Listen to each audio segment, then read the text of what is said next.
All right, dominant seventh. We started with the major chords.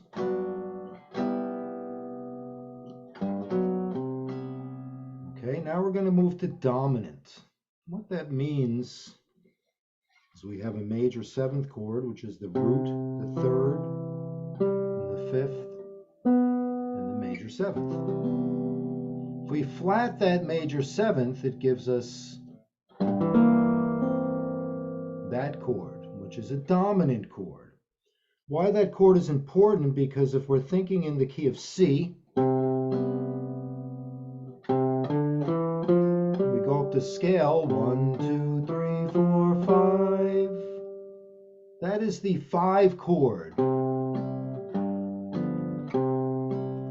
And that's that sound, the 1 and the 5. In every song we play in jazz, you're going to have a 1 chord and a 5 chord. So it's good we start with these chords. Now, your basic G bar chord, it's a major chord type. 3 notes. 1, 3, 5, 3, 1. Okay, we're going to add 1 tone to that. All right, our seventh, our flat seventh. Okay, our bar chord that we know as a seventh is that.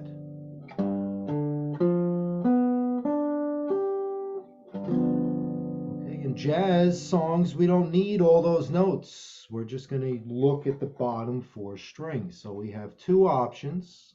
That one, blocking these notes with this part of the finger. Or even more simple, take out the 5th string. Then it gives us that. Or with your pinky. That's all you need. Or like that with your 3rd finger, which is ever more comfortable. Or that one. I want you to experiment with a couple of them. So here's what we're going to do. We're going to keep a groove going here. On G7.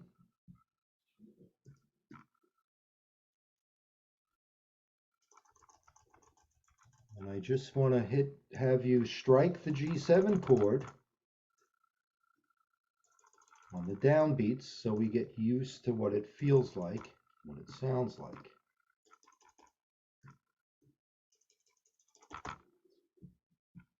Okay.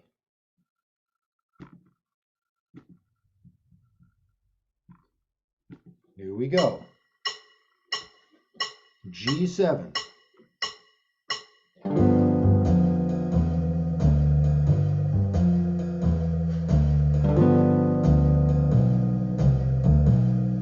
The 3-note version.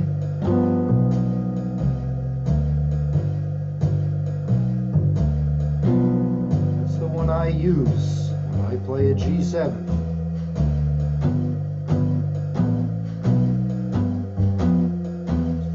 Version Freddie Green used, Lucky Pizzarelli. That's it, right there. Jim Hall. Concentrating on the middle of the guitar, these strings.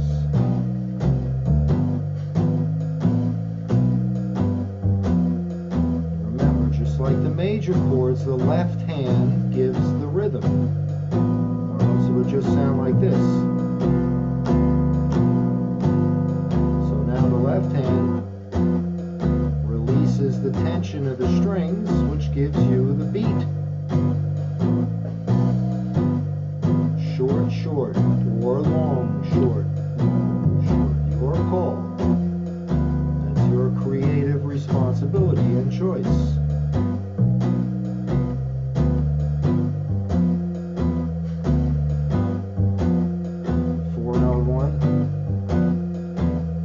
I'm not really hitting the low string and concentrating on these middle 3. And the melody happens on the top strings, so you're not clashing. Different style than folk and rock.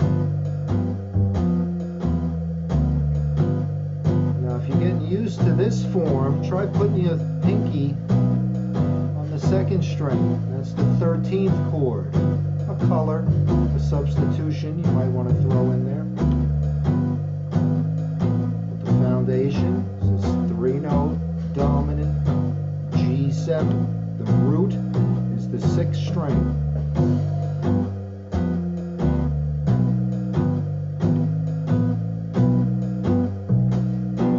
Mix up the rhythm.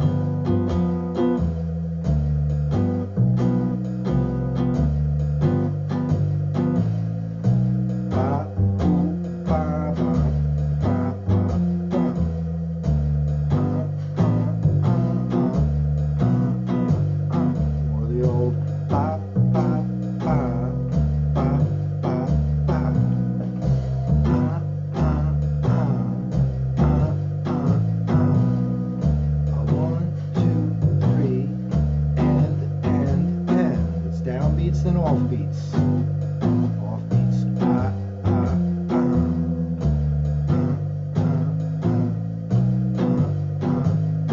And then just the 4 to the bar.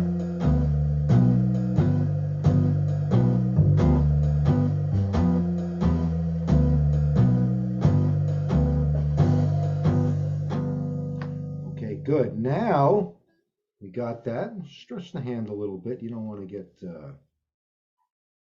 stiff there. Now we're going to move it up in half steps all the way to D and back down, 2 measures each.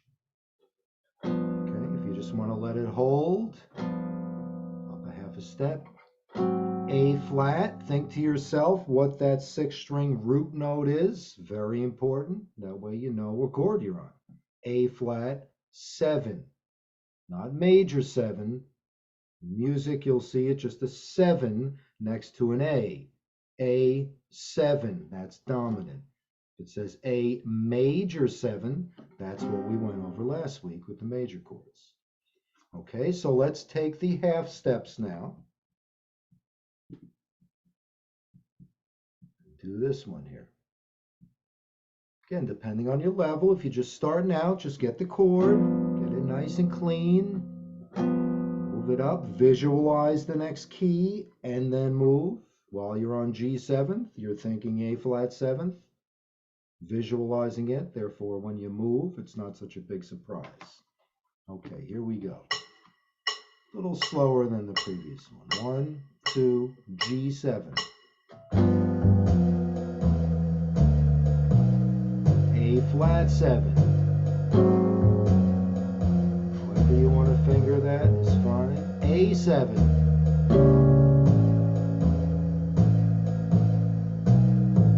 B flat. B7. It's the 7th fret. There's your B. C. 7. D flat 7. Now D7, which is the 10th fret, same as the open D note. Now we're going to go down. Back to D flat. Now to C.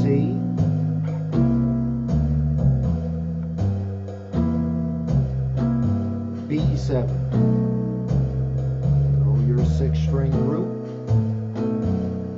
B flat.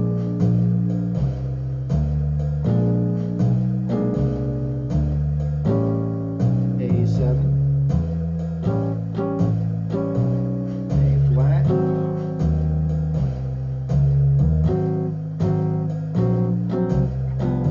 Back to G7. Now I just want to make note, once again, here's the big chord. Really all we're using is these 2 notes. Your 6th string root's there. You don't have to play that note, especially when you have a bass player.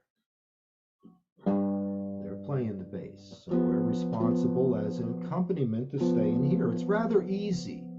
Usually we learn these bar chords, then these big chords, and then we start stripping away. This is the point we're just going to start stripping away. There's your 4-note G7. Take away that D, makes it and easy, even take away that. So when you see me in this form, I'm not pressing down this string. I'm basically just hanging in the middle. Just trying to keep a good beat. It becomes a rhythmic instrument when you're accompanying. Okay, so let's try that again.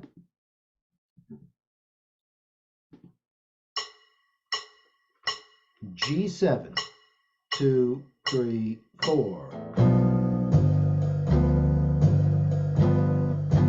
A flat.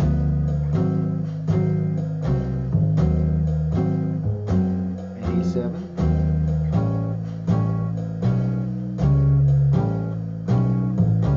B flat.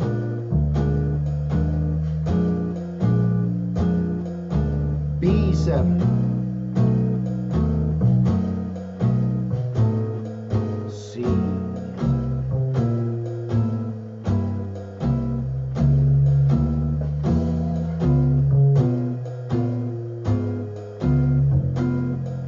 D. Back down.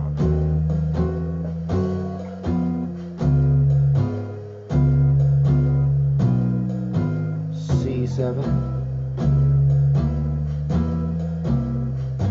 B7,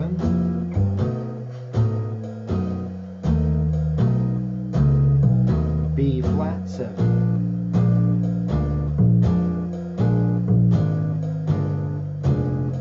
A7,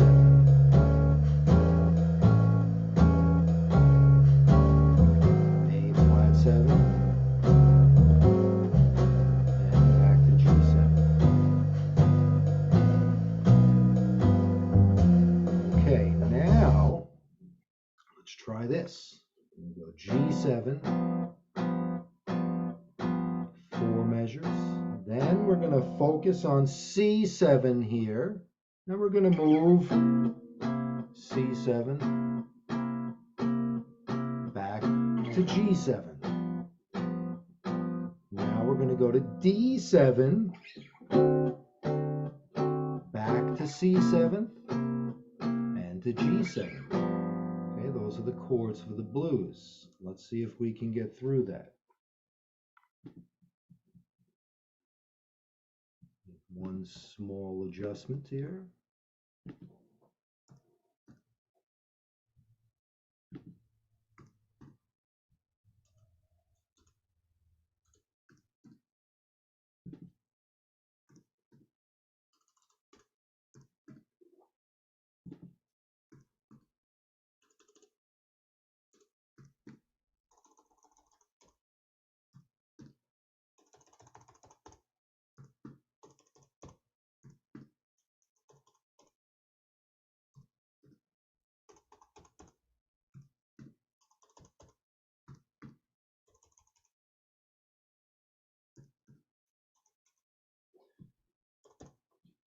Okay, here we go. Nice slow swing tempo. I'll call the chords out when they're about to happen. 80 beats per minute. This play along track will be in the assets, so please download it and practice along to get these formations. Here we go. G7 for 4 measures. Concentrating on the middle. Picture the 8th fret and C7, and here we go. 2, 3, 4. That's it. Now back to G7. Now up to the 10th fret. Slide back to the 8th fret, A to C7, and back to the 3rd fret. Okay.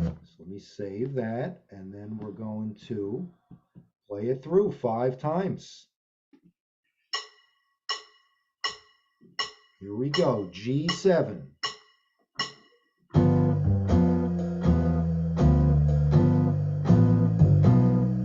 Again, I'm just hitting the middle 2 strings. Now I'm picturing C7 on the 8th fret, and I move. Back to home base, G7.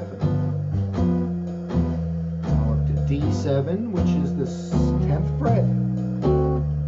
Back to the 8th fret. There you go. We're playing the blues. This is good.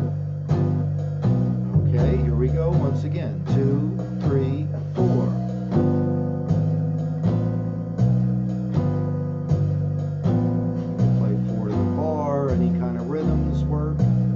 Picturing the C7th, and move.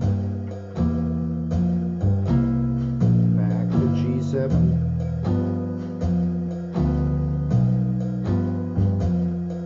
D7. C7. And G7. All right, one more time. Here we go. 2, 3, 4.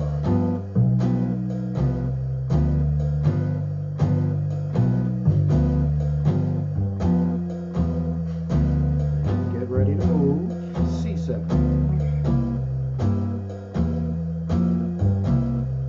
And back to G7.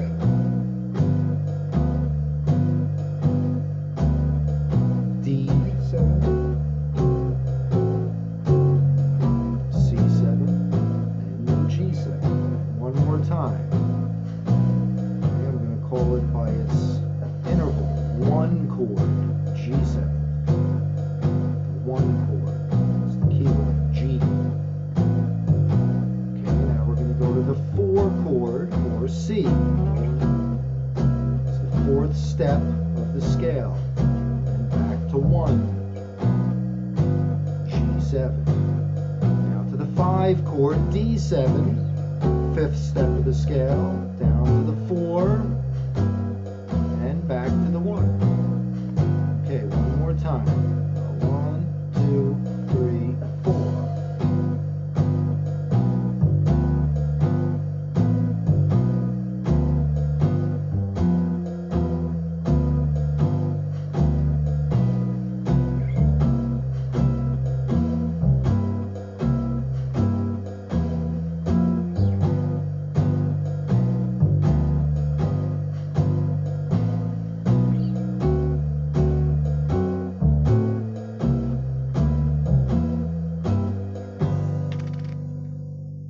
All right, that's great.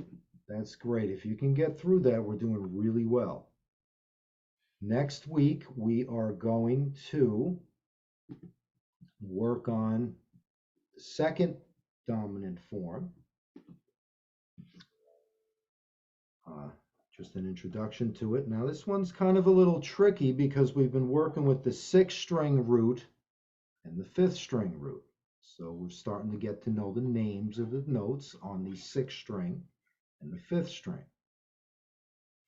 This form, the root is really on the 2nd string. So if we have a D7, there's your D7. We're going to work on this next week. This is a little introduction. Here's your root, your 3rd, your 5th, and your 7th. That goes with your major chord with the 6th string root. Okay, so we're going to get to know the names of the notes on the 2nd string. I also want to point out that there's the root on the 5th string. So you can essentially use the 5th string root to get to know the position you're going to be in. There's a D7th. But there's 2 D's in that chord, so we want to put the 5th in there. Okay, so just a little introduction to that chord. We're going to work on that next week. Then the prior weeks, we're going to start to do 1, 5, 1. Probably the most common progression we're going to see in every jazz song you play. Okay, once again, how do we get to that with these blues chords? The 1 chord, G. We go up the scale. There's your 4. 1, 2, 3, 4. Call that the 4 chord. 4, 5. There's your 5 chord, D7. Same as that D7, but a different way of arranging the notes. Okay, so Good work. Thank you.